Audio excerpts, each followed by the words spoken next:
천국의 열쇠 2부 기묘한 천직 1-2 정오가 되자 비는 그쳤다.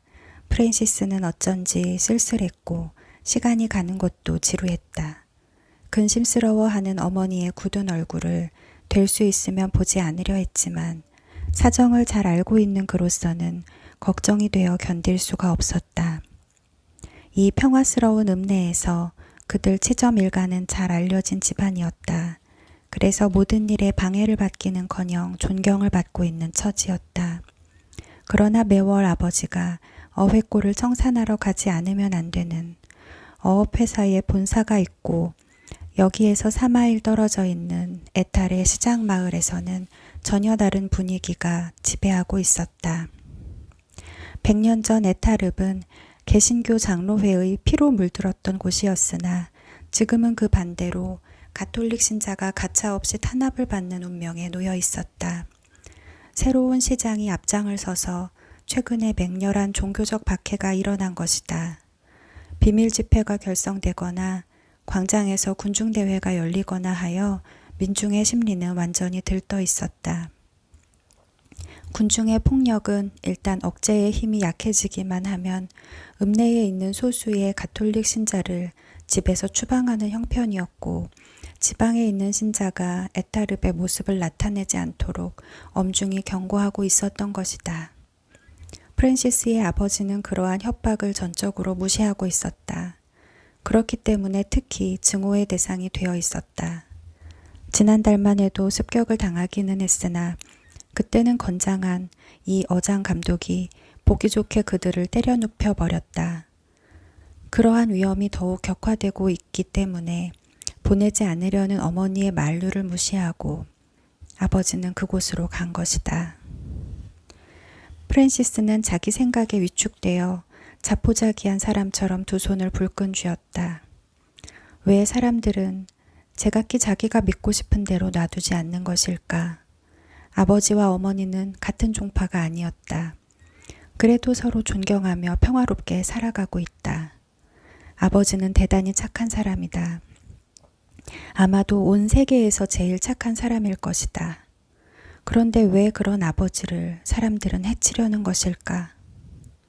뜨거운 피가 돌고 있는 심장 한가운데를 불의의 예리한 칼로 찔리기라도 한 듯 그는 이 종교라는 말 앞에 몸이 오그라들어 버렸다. 똑같은 하느님을 제각기 다른 말을 사용하여 예배드린다 해서 왜 사람들은 서로 미워하지 않으면 안 되는 것일까? 4시에 손님을 맞이하여 역에서 집으로 돌아오는 도중 같은 또래인 노라가 명랑하게 말을 걸어왔으나 내키지 않는 얼굴로 대꾸해 주었다. 도랑을 뛰어넘으면서도 그는 뭔가 불길한 것이 억누르고 있는 것처럼 여겨져서 견딜 수가 없었다. 말쑥하게 차려입은 차분한 폴리 아주머니는 어머니와 나란히 뒤에서 걸어오고 있었다. 노라가 떠드는 것도 새 갈색 끈이 달린 옷의 예쁜 모습도 그를 만난 굉장한 기쁨도 프랜시스의 기분을 바꿔주지는 못했다. 프랜시스는 침울한 얼굴로 캐널 게이트 앞에 아담하고 낮은 회색빛 석조 건물인 자기 집에 다다랐다. 집 앞에는 여름이 되면 아버지가 곽꽃과 베고니아를 피게 하는 손질이 잘된 작은 정원이 있었다. 번쩍번쩍하는 노쇠로 된 현관 문고리나 먼지 하나 없는 입구의 계단이 지나치게 깔끔한 어머니의 성격을 잘 말해주고 있었다. 새하얀 커튼을 친 창문 뒤 제라늄 화분에 다홍빛 꽃이 만발했다. 노라는 벌써 얼굴이 빨갛게 되어 수모헐떡이고 재미나서 파란 눈을 반짝거리며 완전히 들떠서 장난꾸러기의 본색을 발휘하고 있었다. 어머니가 차를 마실 때까지 안셀름 밀리와 3사람이서 함께 밖에 나가 놀고 있으라고 했기 때문에 그들은 집을 돌아 뒤뜰로 나갔다. 노라는 머리카락이 야윈 얼굴을 온통 덮어버릴 만큼 몸을 구부리고 프랜시스의 귀에 속삭였다. 겨우 뛰어넘을 수 있는 무릉덩이와 지면의 습기가 그녀에게 어떤 놀이를 할 생각을 하게 한 것이다. 프랜시스는 처음엔 싫다고 했다. 언제나 노라가 말하는 것이라면 무엇이나 바로 기꺼이 해주었는데 이건 이상한 일이었다. 잠자코 망설이면서 의아해하는 얼굴로 그녀를 보았다. 꼭 할 거지? 꼭? 그녀는 독촉했다. 언제나 안셀름은 성당 놀이밖에 모른다니까. 자, 프랜시스, 우리 안셀름을 골탕 먹일까? 프랜시스는 다물고 있던 입술을 겨우 열고 방긋 웃었다. 그다지 내키지 않았으나 마당 구석에 있는 헛간에서 삽과 물뿌리개를 가지고 나왔다. 노라가 시키는 대로 월계수의 우거진 나무 사이에 구덩이를 2피트가량 파고 거기에 물을 붓고 그 위에 신문지를 펼쳤다. 노라가 솜씨 있게 그 위에 마른 흙을 뿌렸다. 두 사람이 삽을 갖다 두고 돌아왔을 때 안셀름 밀리가 아름다운 흰 세일러복을 입고 나왔다. 노라는 프란시스에게 대단히 재밌다는 표정을 지어 보였다. 어서와 안셀름. 노라는 만면에 희색을 띠고 환영했다. 야, 참 예쁜 옷인데 기다렸어. 뭐하고 놀까? 안셀름 밀리는 명랑하게 인심 쓰는 채 하는 얼굴을 하고 잠시 생각했다. 11살인데도 키가 크고 잘생기고 하얀 얼굴에 볼이 빨간 아이였다. 갈색 머리칼이 곱슬곱슬했고 눈은 초롱초롱했다. 집안이 유복하고 신앙심이 두터운 부모의 외아들로 태어난 그는 경건한 모친의 희망도 있었고 또한 자기도 생각이 있어 장래 신부가 될 작정으로 북부 스코틀랜드의 유명한 가톨릭계 홀리웰 신학교에 가기로 작정하고 있었다. 그의 아버지는 강 건너에 벌이가 좋은 어분 공장을 가지고 있었다. 또 그는 프랜시스와 마찬가지로 성 콜룸바 성당 합창단원이었다. 때때로 그 성당에서 무릎을 꿇고 커다란 눈에 정열적인 눈물을 머금고 있는 것을 볼 수 있었다. 그럴 때 그 옆을 지나가던 수녀들은 그의 머리를 쓰다듬어 주곤 했다. 이런 이유로 모든 사람들이 꼬마 성자라고 말하는 것도 이상할 것이 없었다. 그렇군, 행렬놀이를 하자고 안셀름은 말했다. 성 율리아를 모시고 오늘은 성 율리아 축일이니까 말이야. 노라는 손뼉을 치며 좋아했다. 그럼 저 월계수 아래에 제단이 있는 것으로 하자. 그런데 옷은 이것을 입어도 될까? 안셀름은 고개를 저었다. 놀이보다는 진짜 기도를 하는 거야. 내가 신부가 되어 수단을 입고 가지고 있는 보석 박힌 성합으로 하면 돼. 넌 하얀 옷을 입은 카투르지오 수도회의 수녀야. 그리고 프랜시스, 너는 내 시중을 드는 복사가 되는 거야. 프랜시스는 문득 가책 같은 것을 느꼈다. 그는 아직 두 사람 사이를 확실히 이해할 나이가 되지 못했다. 안셀름은 네가 제일 좋은 친구라고 말하기는 하지만 대단히 신심이 깊기 때문에 오히려 자신이 이상하게 괴롭고 부끄러운 것밖에 의식하지 못하고 있었다. 하느님이 그로서는 대단히 두려운 존재였다. 왠지는 모른다. 그러나 몸 안에 있는 예민한 신경처럼 그는 그 감정을 감추고 있었다. 안셀름이 교리학습 때 저는 구세주를 진심으로 사랑하고 찬송합니다.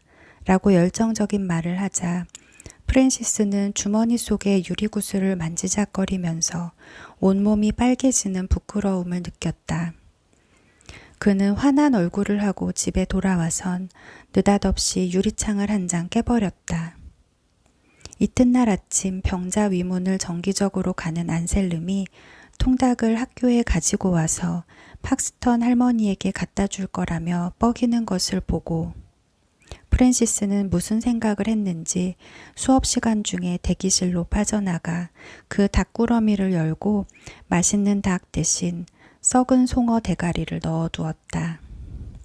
안셀름의 눈물과 팍스턴 할머니의 저주는 그에게 깊고 어두운 만족감을 주었다.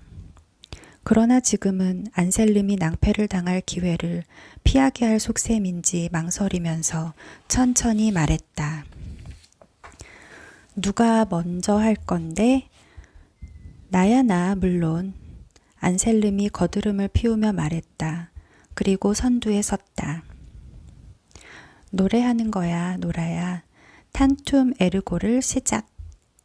한 줄로 서서 노라의 노랫소리에 맞추어 행렬은 움직이기 시작했다. 월계수가 우거진 곳에 가까이 가자 안셀름은 합장한 손을 하늘을 향해 벌렸다. 순간 신문지를 덮어놓은 구덩이에 발을 헛디디고 흙탕물 속에 풍덩 빠져버렸다. 한동안 모두들 꼼짝도 하지 않았다. 구덩이에서 빠져나오려고 허우적거리는 안셀름의 울음소리가 노라를 웃겨버리고 말았다. 안셀름이 엉엉 울면서 죄악이야, 이건 죄악이야 하고 계속 부르짖는 동안 노라는 배꼽이 빠지게 웃어젖혔다. 정신 차려 안셀름, 정신 차려. 왜 프랜시스를 때려주지 못하지? 싫단 말이야. 그렇게 할 순 없어. 난 이 뺨을 내놓을 거야. 난... 안셀름은 신음하듯 말했고 집으로 뛰어가 버렸다. 노라는 어쩔 줄을 모르고 프랜시스에게 매달렸다. 우스워서 제대로 숨도 못 쉬며 눈물이 볼에 흐를 정도였다. 그러나 프랜시스는 웃지 않았다. 그는 우울한 얼굴을 하고 땅바닥을 내려다보고 있었다. 아버지는 애탈읍에서 적들이 우글거리는 속을 걸어가고 있을 텐데 어쩌다가 이런 바보짓을 한 걸까? 차 마실 시간에 집으로 들어가서도 그는 역시 말이 없었다. 아담한 방에 이미 스코틀랜드식으로 손님을 대접할 준비가 되어 있었고 소박한 살림 중에서도 가장 좋은 접시와 그릇, 전기 도금을 한 나이프와 포크가 식탁에 가지런하게 놓여 있었다. 프랜시스의 어머니는 폴리 아주머니와 함께 벌써 자리에 앉아 있었다. 어머니의 순수한, 약간 지나칠 만큼 진지한 얼굴은 불을 쬐어 상기되어 있었다. 그 모습은 곧바로 자세를 잡았으며 때때로 힐끔 시계를 바라보곤 했다. 불안과 안심이 뒤섞여서 조금도 침착하지 못했던 하루가 지나고 그녀는 지금 전신의 신경을 귀로 모으고 남편의 발소리를 기다리고 있었다. 참으로 견딜 수 없이 그의 귀가가 기다려졌던 것이다. 그녀는 그다지 크지 않은 작은 빵집을 하고 있는 다니엘 글래니의 딸이었다. 그녀의 아버지는 타인캐슬 시에서 20마일쯤 떨어진 조선소가 많은 교단의 5궤 설교사로 선출되어 다른 그리스도 교단을 지도하고 있었다. 그녀는 18살 때 아버지의 점포가 일주일을 휴업하는 동안 트위드사이드의 어부인 젊은 알렉산더 치점과 열렬히 연애하여 그대로 단숨에 결혼해버렸다.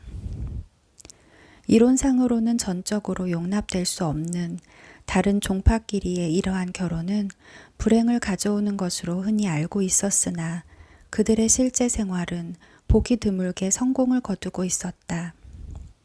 신앙에 있어서도 치점은 무턱대고 믿는 신자가 아니었다. 온건하고 오히려 대범한 타입이었다. 아내에게 턱글만치도 자기의 종지를 강요하려고 하지 않았다. 그녀도 역시 어릴 적부터 신물나도록 신앙교육을 받았고 부친으로부터 관용의 미덕을 가르치는 교리를 배워왔기 때문에 종파적인 토론 따위는 하려고도 하지 않았다. 결혼 초의 꿈같은 시절이 지나서도 그녀는 매우 행복했다. 그녀의 말을 빌자면 그분이 집에 있어주는 것만으로도 기쁜 것이었다. 남편은 재간이 있는 사람이어서 무엇이나 잘해주었다. 세탁기를 고치거나 닭장을 잠그는 일이나 벌통에서 꿀을 따는 일을 부탁해도 언제나 바로 해주었고 결코 서투르지 않았다. 그가 재배하고 있는 개미쥐는 트위드사이드에서 제일 크고 아름다웠으며 그가 사육하고 있는 애완용 닭은 전람회에서 꼭 1등을 했다. 최근에 프랜시스를 위해 만든 비둘기 집은 상점에서 파는 것보다 훨씬 훌륭했다. 최근에 겨울밤 같은 때 프랜시스는 이미 잠이 들고 집 밖에서 바람 부는 소리가 들리고 주전자에 물 끓는 소리를 들으면서 난로 옆에서 뜨개질을 하고 있으면 꺽다리의 말라깽이 남편이 식당을 맨발로 왔다 갔다 하면서 묵묵히 뭔가 일을 하고 있었다. 그것을 바라보고 그녀는 문득 상냥한 미소를 머금고 나요, 참으로 당신이 좋아요 라고 말하곤 했다. 그녀는 침착성을 잃은 눈으로 시계를 보았다. 벌써 돌아와야 할 시간이 지나고 있었다. 밖은 구름이 사방에서 모여들어 갑자기 깜깜해지는가 싶더니 굵다란 빗방울이 유리창을 때리기 시작했다. 마침 그때 노라와 프랜시스가 들어왔다. 그녀는 애써 아들의 근심스러운 시선을 피했다. 자, 이리 오너라. 폴리 아주머니는 두 사람을 자기 옆으로 불러앉히고 뭔가 그 자리의 분위기를 바꿔보려고 했다. 재미있었니? 그래, 잘했네. 노라야, 넌 손 씻었니? 프랜시스, 넌 오늘 밤에 음악회가 기다려졌었지? 나도 노래는 좋아해. 그러니까 부탁이야. 조금만 더 기다려. 응? 노라, 알았지? 얌전하게 있어야 해. 이제부터 차를 마실 시간이야. 이런 말을 듣고 보니 이젠 더 이상 어쩔 수가 없었다. 조바심으로 안절부절 못하는 것을 감추려니 더욱더 마음이 안정되지 않는 엘리자베스는 그만 자리에서 일어났다. 이젠 알렉스를 기다리는 것을 단념합시다. 자, 시작하기로 해요. 그녀는 무리하게 웃으려고 했다. 틀림없이 곧 돌아오실 거예요. 차는 맛이 있었다. 핫케이크도 과자도 잼도 엘리자베스가 손수 만든 것이었다. 그러나 긴장된 분위기가 무겁게 식탁 주위에 가득 차 있었다. 폴리 아주머니는 프랜시스를 언제나 은근히 재미나게 해주는 시치미를 딱 떼고 웃기는 그런 말도 안 하고 단정하게 앉은 채 팔꿈치를 붙이고 컵을 잡은 손가락 하나를 구부리고 있었다. 그녀는 노처녀로서 이미 40에 가까운 나이였다. 갸름하고 피곤한 얼굴을 하고 있으나 유쾌한 사람이었고 약간 이상한 옷을 입고는 있었지만 그 품위 있고 침착한 태도는 퍽 교양 있는 것처럼 보였다. 레이스가 달린 손수건을 무릎에 올려놓고 있는 모습이나 코끝이 뜨거운 차로 완전히 빨갛게 된 것이나 모자에 장식한 새털 등을 보아도 매우 친절한 사람이라는 인상을 주었다. 그렇긴 하지만 그녀는 자연스럽게 침묵을 깨뜨렸다. 밀리를 이 자리에 부를 걸 그랬나 봐요. 저는 그의 아버지의 기분을 잘 알고 있어요. 안셀름은 신학교에 간다지요. 그녀는 조용히 무엇이나 잘 알고 있다는 듯 다정한 시선으로 프랜시스를 바라보았다. 프랜시스도 홀리웰에 보내는 게 좋지 않을까요? 엘리자베스, 당신도 이 애가 강론대에서 강론하는 것을 보고 싶죠? 그렇지만 외아들이라 안 돼요. 그런 외아들을 하느님은 좋아하신다고요. 폴리 아주머니는 아는 척하면서 그렇게 말했다. 그러나 엘리자베스는 방긋도 하지 않았다. 자기 아들은 틀림없이 훌륭한 사람이 될 것이라고 그녀는 믿고 있었다. 유명한 변호사라든가 혹은 의사라든가 어느 것이든 좋았다. 그렇지만 성직자가 되어서 화려하지도 않게 더구나 괴로운 평생을 보내게 한다는 것은 생각만 해도 견딜 수 없는 일이었다. 아무튼 그녀는 점점 더 불안해지기만 했다. 마침내 그녀는 큰 소리로 말했다. 정말이지 알렉스가 빨리 돌아와 주었으면 좋겠는데 무슨 일이지 도대체? 이러다간 우리 모두 늦어지고 말 텐데. 틀림없이 아직 계산이 끝나지 않았기 때문일 거예요. 폴리 아주머니는 골똘히 생각하는 것 같은 표정으로 말했다. 엘리자베스는 완전히 침착성을 잃어버리고 복이 딱할 정도로 상규되어 있었다. 아마 지금쯤은 합숙소에 돌아와 있을 시간이라고 생각되지만 에탈에서 돌아오면 을에 거기에 들르거든요.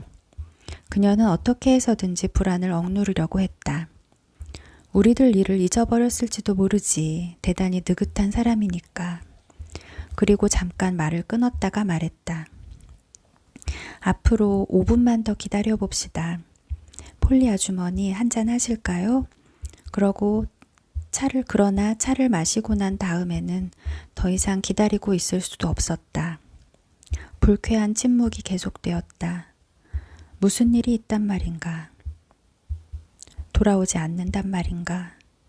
매우 근심이 되어 엘리자베스는 더 이상 자기를 억제할 수가 없었다. 불길한 예감이 깃든 얼굴을 하고서 다시 한번 대리석 시계 쪽으로 마지막 시선을 던지고 그녀는 벌떡 일어났다. 폴리 아주머니, 잠깐 실례하겠어요. 빨리 다녀올게요. 무슨 일이 있었는지 알아오겠습니다. 오래 걸리지 않아요. 프랜시스는 아까부터 걱정이 되어 어쩔 줄을 모르고 있었다. 후미진 좁은 길과 캄캄한 어둠 속에서 살기등등한 얼굴들이 보이기도 하고 아버지가 여러 사람에게 포위되어 서로 치고받고 군중 속에 쓰러져 있기도 하고 돌바닥인 도로 위에 머리가 깨져 있기도 하고 그런 환상에 사로잡혀 있었다. 그런 생각을 하면 이상하게 몸이 후들후들 떨리는 것을 참을 수가 없었다. 저도 데리고 가주세요, 어머니. 프랜시스는 말했다. 쓸데없는 소리 마. 그녀는 간신히 미소를 지어 보였다. 여기에서 아주머니를 대접하고 있어야지. 뜻밖에도 폴리 아주머니는 고개를 저었다. 그녀는 그때까지 불안이 더해가도 안절부절 못하는 기색이 없었는데 지금도 그런 내색은 조금도 보이지 않고 침착한 태도를 유지하고 있었다. 데리고 가세요, 엘리자베스. 노라와 저는 조금도 염려하지 마시고. 아무도 잠시 말이 없으니 프랜시스는 데리고 가달라고 눈빛으로 애원했다. 그래, 그럼 따라오려무나. 어머니는 그에게 두꺼운 외투를 입혀주었다.